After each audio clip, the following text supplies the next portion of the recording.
Muy bien. Bueno, acá retomamos. Entonces, habíamos dicho que íbamos a hacer un simple... Deja abierto, por favor, Mani. Íbamos a hacer un cambio de variable, ¿sí? Y entonces nuestra transferencia, ahora ya normalizada, es decir, ya con la dependencia, vamos a explicitarlo. Esto ahora lo explicitamos, después no lo vamos a explicitar nunca más. Es decir, van a ver que vamos a asumir que las transferencias van a estar siempre normalizadas.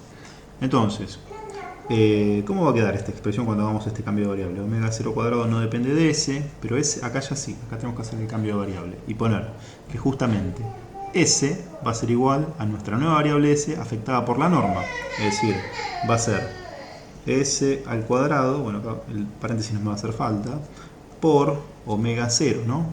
S por omega 0, la nueva s por omega 0 al cuadrado, más s por omega 0, la nueva s por omega 0, por omega 0 sobre q, ¿sí?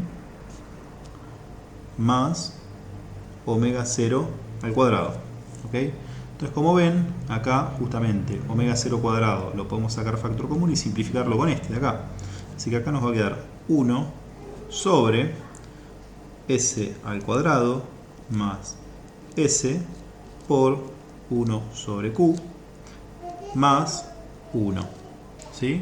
Y fíjense cómo nos quedó una expresión mucho más sencilla y nos sacamos de encima, producto de hacer esta normalización, nos sacamos de encima uno de los parámetros. Es decir, ya nos quedó la función transferencia solamente en función del q. ¿Sí? Es decir, solamente en función de este ángulo, en definitiva. Bueno, esto vendría a ser la normalización en frecuencia. Ahora, ¿qué implicancia tiene? Ustedes vieron que ya esta parametrización tenía una implicancia. Tenía una implicancia justamente de que habíamos trasladado esta red circuital a este modelo matemático y ahora con la normalización llegamos a un modelo aún más simplificado. Es decir, dependíamos en principio de tres elementos, R, L y C. Luego pasamos con la nueva parametrización de omega 0 y Q, pasamos a depender de 2 y ahora solo dependemos de 1.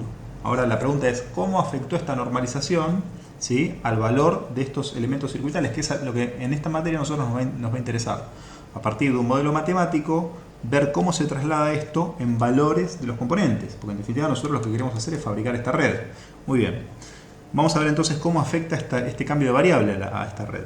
Si nosotros recordamos que la reactancia inductiva, nosotros la entendíamos como SL, y si recuerdan, nosotros habíamos dicho que Z1, ¿sí?, era una impedancia que estaba compuesta por ZL y por R, por el inductor y por R, ¿sí?, por esta reactancia inductiva y por R.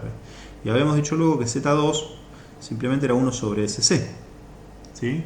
La pregunta es cómo afecta el proceso de normalización a estos valores. Bueno, fíjense, lo único que habría que hacer es redefinir, ¿sí?, a Z1, ahora ya no es más en función de S, sino que ahora va a ser en función de S rayita, ¿sí?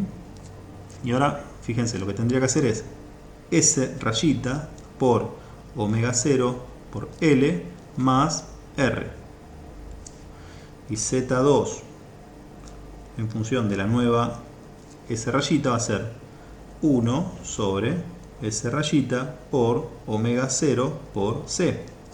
Fíjense que si nosotros queremos hablar de nuevas impedancias, de nuevos valores de impedancia, esto nos obliga a pensar que una red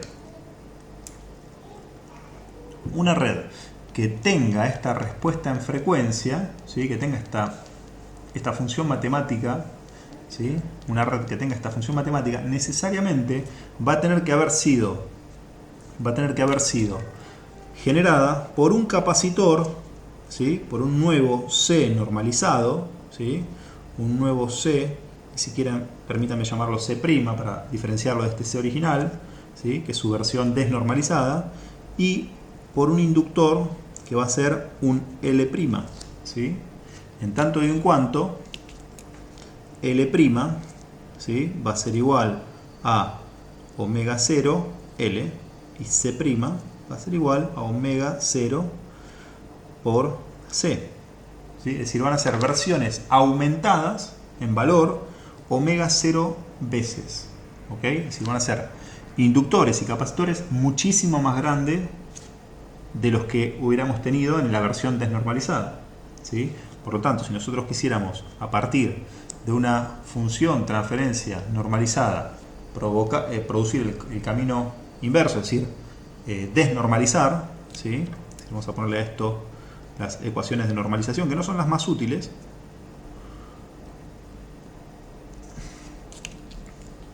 Vamos a decir que justamente la versión desnormalizada es tan simple como decir que van a ser las versiones normalizadas sobre omega 0 y el capacitor desnormalizado, es decir, el valor del capacitor real que vamos a usar va a ser el capacitor normalizado dividido omega 0. Y estas que están en negro sí son las más útiles. Y ahora les voy a explicar por qué. Las que están en negro son las ecuaciones de desnormalización. Las ecuaciones de desnormalización. Las ecuaciones de desnormalización nos van a permitir encontrar los valores reales de los elementos de estas redes. ¿Por qué podría ser más útil trabajar con esta versión que con esta? Bueno, porque justamente me saco de encima omega 0, ¿sí? Es decir, la forma de la función va a ser exactamente la misma, pero los números van a ser mucho más sencillos, ¿sí?